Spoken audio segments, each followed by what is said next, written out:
I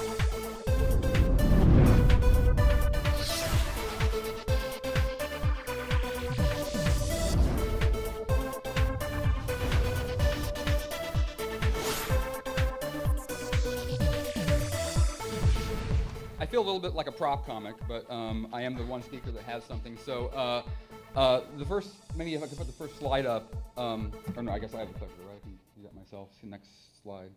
So the first kind of question I want to ask and answer is, what is virtual reality? You'll hear a lot about what that is.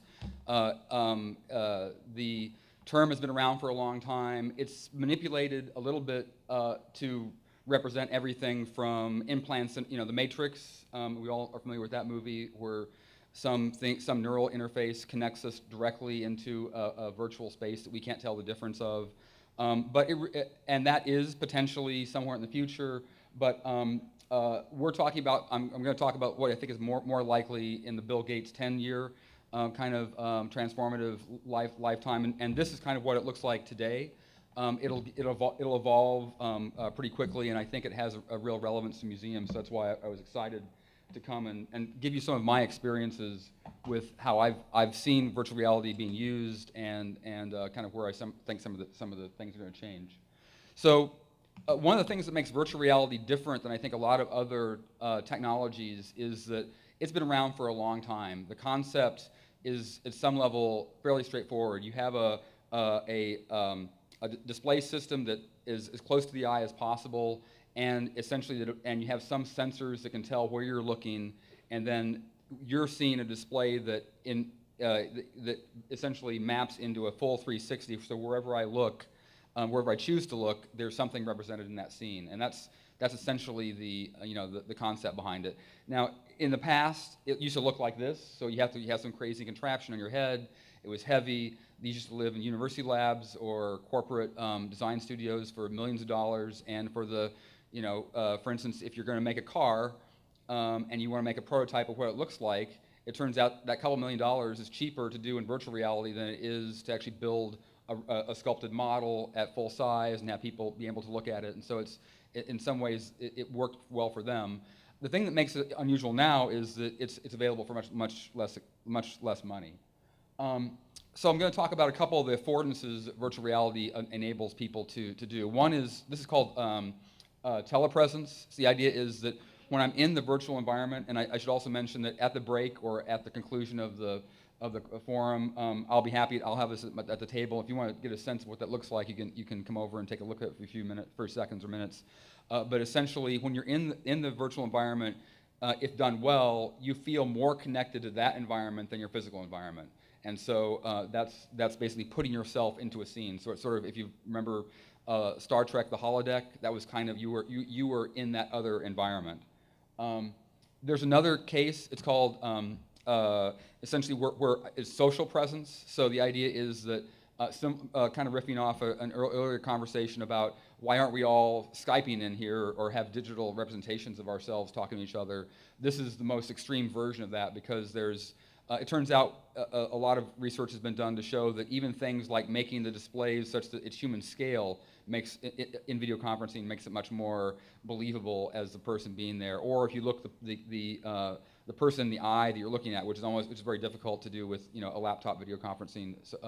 But if those sort of things make big differences, and of course if you have a 3D representation that I can walk around and have a sense of spatial relationships between the audience members, that's even more powerful.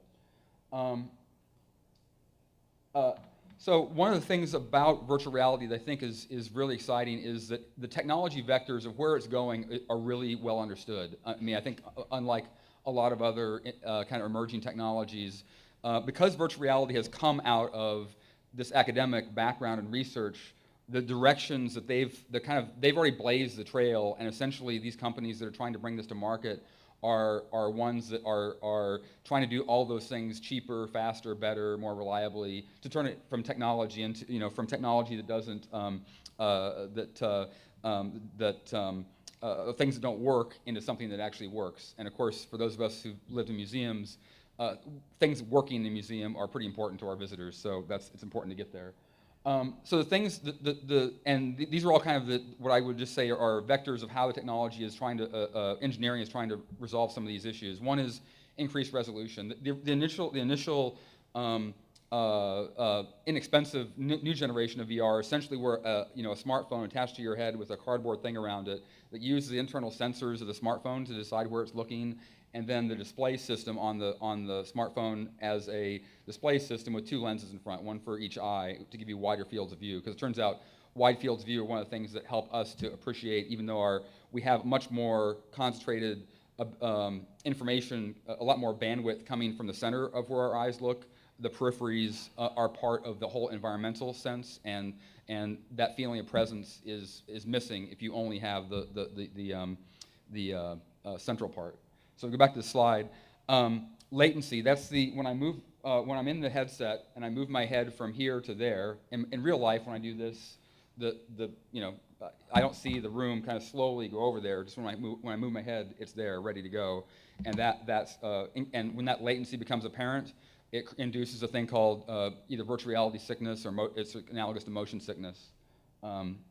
The augmented reality. One of the things about virtual reality, the new generation of devices allow you to walk and translate in 3D space. So I can. This is the first development kit from Oculus, and this can only measure rotation. If I wanted to look at this microphone from this angle to that angle, it actually can't know. It doesn't know that I've moved left and right. All it thinks is I rotate around that I'm sitting in one location, just rotating the display. So, but when I translate, that's very powerful. That's actually how we interact with our environments. But you can imagine a problem. If I have the headset on and translate, I'm going to fall off this podium or into a wall, and so you have to have something that's presenting the real reality around you, so that you can either in a museum environment where you're interacting with physical interactives, or again just for safety, that you can actually go back and forth between that. And then lighter weight. This is a lot lighter weight than any academic, and I mean the ones that cost $50,000 are a lot heavier than this. The old school ones that used to use in visualization labs.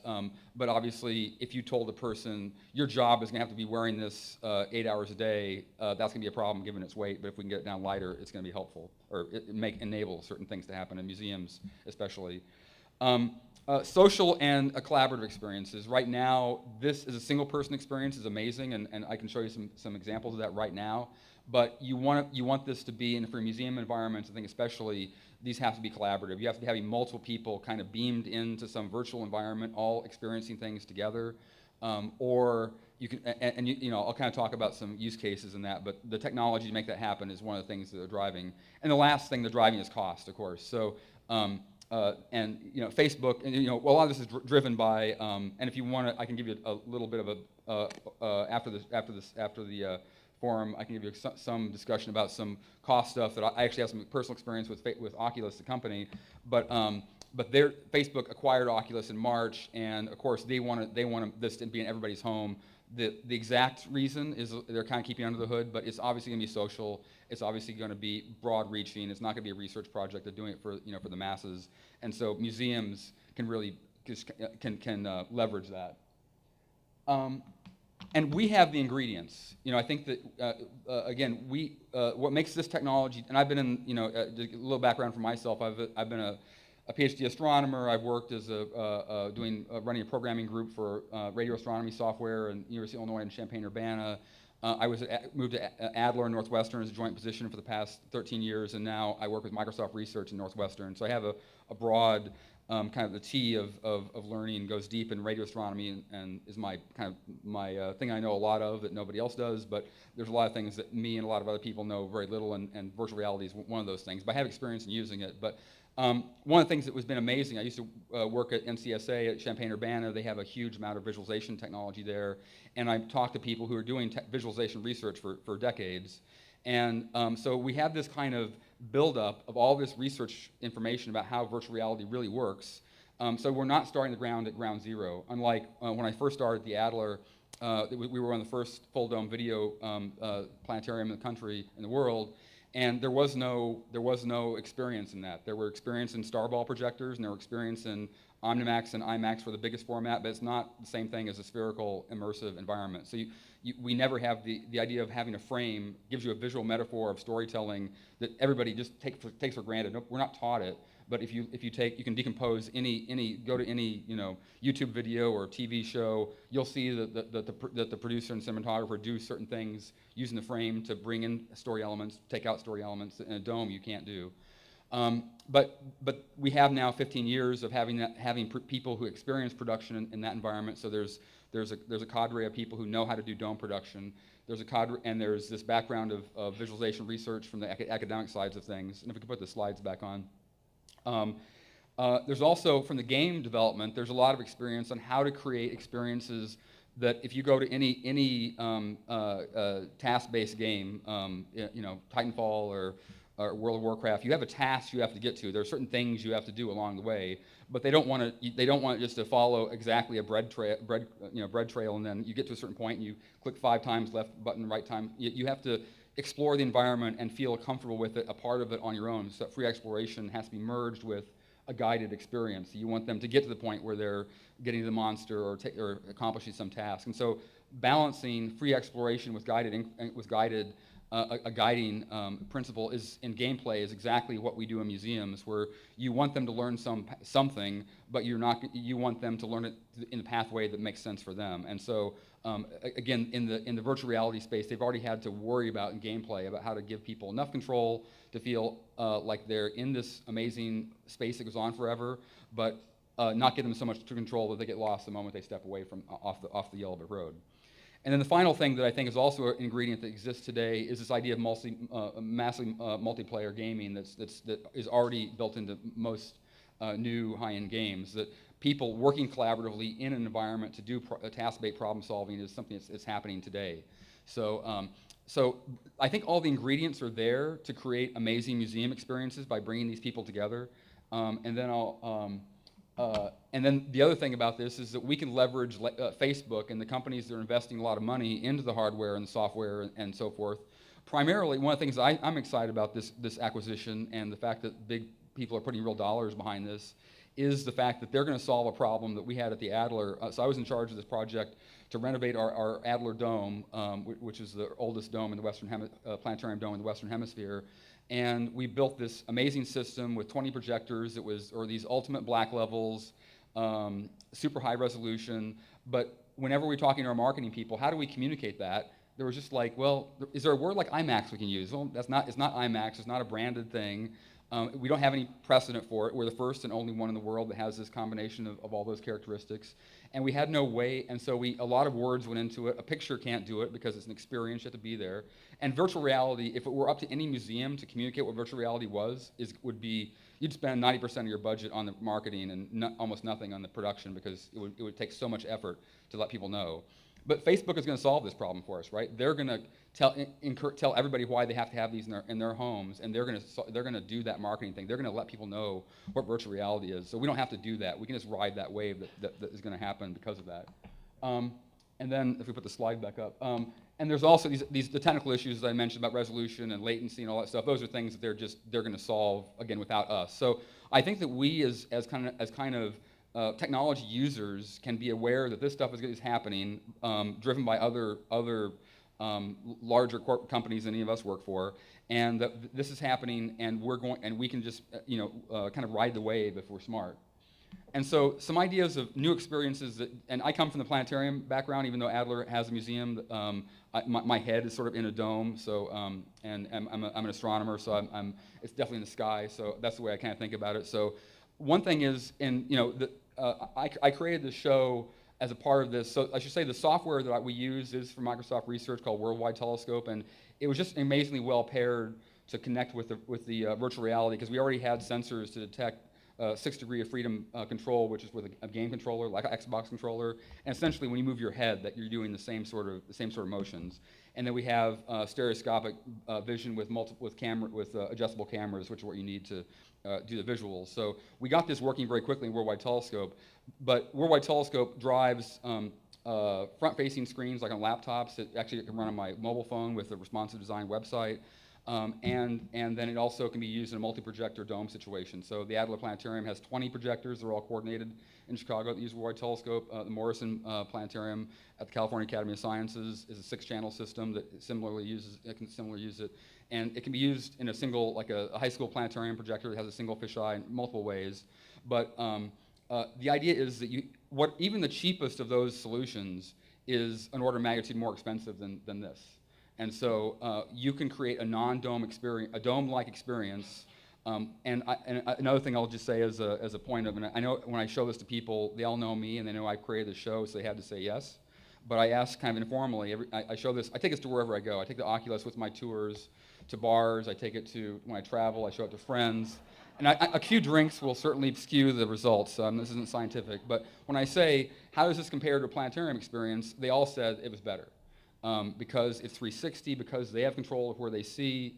And now I chose a thing. I chose a pathway that takes out a lot of the choices, such that your interaction with your head is very natural. And so that was kind of a design thing that I implemented. But I think that done well, virtual reality can make dome-like experiences, let's say at least to the level of what a dome is, and much less expensively. Like I said, domes at Adler, we went to great length in our renovation to make a space that you could take chairs out of and use for private events and for dome, and that's very unusual, and it took a lot of effort, and constraint was very strong. But most planetarium domes are single purpose. They're a dome and nothing else. They can have lectures in them, but a lot of lectures show just the worst case is show a PowerPoint in the dome, which is really horrible. But the best case, it's a real dome-like immersive experience, which is great. But here, you can have a closet and put this in person in a closet with as inexpensive of a location as that, and they're going to have a better experience potentially than a $15 million dome renovation. So let me go back to the slides one more time. The other aspect is expanding the experience beyond the dome. So if you have a classroom in the dome, once you have the technology to have collaborative virtual reality, so your entire dome could be a virtual spaceship, and then you might have another person that's a single person spaceship off your wing, and they're coming from their house, and so you're still in the same environment investigating a star system or something, and you can talk back and forth, and so once that's there, you can think about having experiences in a museum that you still leverage the social aspects of museums, the fact that people are in a location, but maybe you're in kind of a tag-along ship it's a big cruise ship, and off to your right is this kind of like light cruiser that's kind of flying around that is the expert, and they're the astronomer or the astronaut that's been here before, done that, and they're going to tell you a story about what you're seeing. And you can kind of bring people together socially, but they're not in the same space, but in virtual reality they'll appear to be. Also, new models of collaborative experiences. Like I said, once you kind of have that ability to bring people together in virtual spaces, you kind of break the mold of any other type of storytelling. And I think that's what's really interesting. When we did this once with even Worldwide Telescope in its not virtual form, just in its dome view, we did some experiences with art school students, and they came up with such different ways to compose stories than what I as an astronomer would come up with. I was just blown away, and I think that once this technology, and one problem about dome production is that to do dome production right, you have to really have a dome, to be honest. It turns out when you have a big space, the rate at which things move and angle across the sky makes things look small or big, or induces nausea and things like that you just don't know by looking at a preview window on a laptop, so you have to have a dome. That means until this sort of technology is here, the number of dome producers would fit in this room, and the whole world would fit in this room. So, but if you can have this, and if this is in everybody's house, suddenly everybody can be a dome producer and create virtual reality experiences, which is just not the case now. A new aspect, again, is this new way of storytelling. And then I think the last kind of possibility is this kind of really immersive gameplay where there's really task-based things. I mean, the simplest one, NASA has these things called Challenger Centers where it's a simulated space mission, but that's a very procedural, you can't really go much outside the box. It's very programmed. But imagine something like that where you can program your own space mission. You get people together and get your friends and fund your space mission, build it, fly it, and distribute work. I think that's kind of the ultimate kind of, and that could definitely have hey, we're gonna have a piece of that happen in a museum, but then it continues on. You have long-term relationships into the homes. Let me push the next button. So let me just tell you a little bit about where I think things are in the near and short term. So in the 2-year thing that I'm probably I was sort of overestimating, but we've actually done some of these things. So virtual reality is already used in Dome pre-production. Worldwide Telescope can do it. Another colleague of mine, Toshiaki Takahei in Japan, has done something similar with the system he uses. That's already being done. I've created a 15-minute show that's in virtual reality that you can, if you have an Oculus, if you have friends that have Oculi, you can actually go to Worldwide Telescope website, download it, and it's all free. And then we're trying to get some Dome partners to actually do the same show in a Dome, and then do audience surveys, and do some research as to what topics are appropriate for each of them. Do they feel like they have control in a Dome? You do have some amount of, I can look any direction, but it's not the same thing as a personal view, and does that make a difference?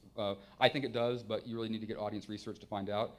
And I think kiosks are even a lower hanging fruit, honestly, because domes are always going to have a bit of a tension between, in a planetarium, the thing that makes it unique is you have multiple people in the same space, whereas a kiosk is always usually just a single person experience anyway, and if that's a single person experience looking at a screen, or I put the goggles on and I have the whole world around me, I think it's a very easy thing for museums to prototype new ways and do investigations as to that.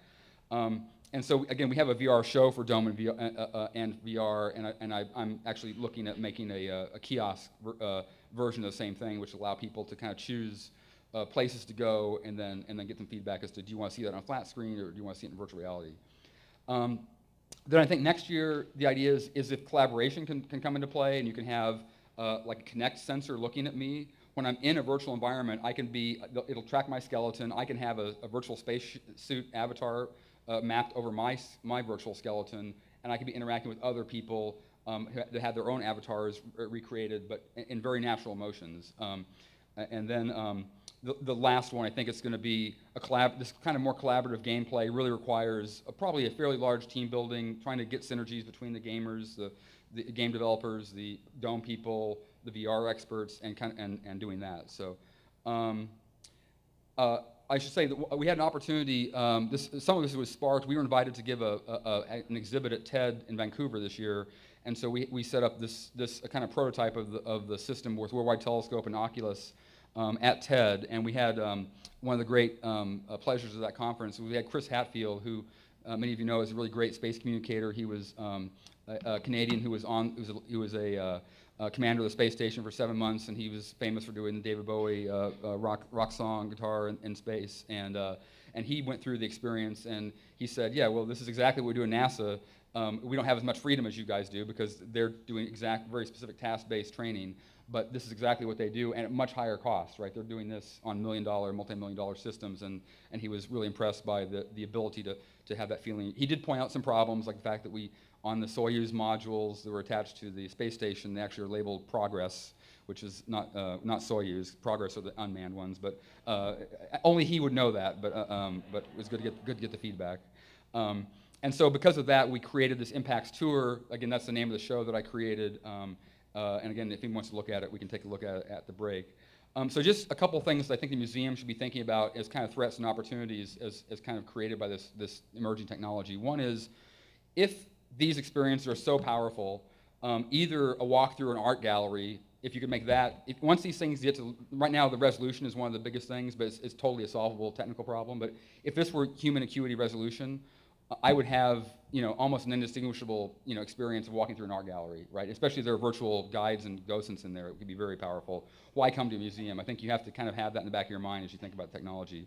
As an opportunity, however, if they have these devices at home, they can, as was some great examples of, the more people know about the museum before they visit, number one, the less distance they have when it's not what they expect, but they also can prepare their trip better for, especially museums that are so big that the limited amount of time means they have to find a path that is meaningful for their age range and time they have. And this can be a great pre-visit or post-visit. The way you take the badges or kind of bookmarks of your experiences home with you, if you could actually see them in virtual reality, some of you may have seen in a planetarium show that seems whoa, and now I saw the whole solar system, but I want to see more about Mars or Mercury or Moon, and be able to take that home is a really powerful idea. And then the final I'll leave you with this, is the final thing I think is if you want to use VR in exhibits and shows, what are the threats and opportunities? I think one thing just to be aware of is this technology is changing really rapidly, amazingly rapidly, and so you have to have a very nimble, you have to have a strategy to accept that change. The good news is the costs are so inexpensive that to swap this out, if you had a gallery of 10 of these, is a couple $1,000s, right? So if it's not like a dome that's going to cost $1 million to swap out. It's significantly cheaper. And you do have to be aware of this keeping up with the home experience, that if people can get better resolution, better detail in the models, or better stories, honestly, at home than they can at museum, that's a real, you don't want them to feel like they're having a degraded experience at museum. That's a really bad idea. And the other thing is, and I'm a technologist, so I'm definitely the sort of person that would do this, but fall into the trap of making something cool because it's cool, but not being story-driven, not being driven by what you want the experience to be. And so the technology is so interesting, and it is sort of like, oh, and I could show you this, and it would blow everybody's away for 5 minutes, but then you have to think about how do I capture them for a whole story, and how do I make this a meaningful experience, and not to make it just about the technology. But the opportunities are also, I think the opportunities really outweigh the threats. But the opportunities are value and quality immersion. I said, I was in charge of a, multi-million-dollar project to renovate the Adler Granger Sky Theater, and if I'd waited 5 years, I could have had a better experience for $1,000, right? So it's that quality and value is sort of unprecedented. And then this idea of connecting together physical and remote experiences is, again, really unprecedented. It's one thing to Skype in and have that, and as a last-ditch thing, we all do that. But we all do that because we can't be there physically. But let's say, I think virtual reality will get to the point where you're in there in virtual reality because you prefer to be that way. You want to bring in people from different locations, and it's actually better than you can make yourself look 20 years old your whole life. So how can you beat that? And then outreach. I think I'll leave with one story. I was at the International Planetarium Society meeting in Beijing, and we were talking to people in Shanghai. They're building a big, massive planetarium, a second one in China after the Beijing Planetarium, and their idea was to then build small planetarium in high schools to kind of augment that big capstone experience in Shanghai. Or have portable domes they would send out. Those are the kind of two models. But when they saw this, they said, oh, we're just going to buy a van full of these and then just mail these back and forth. It's cheaper, better, easier to control, and so forth. So I think the idea of taking the museum out and using technology like this to do that, and somehow still connecting it back to the museum is a real opportunity for museums like this. Thanks.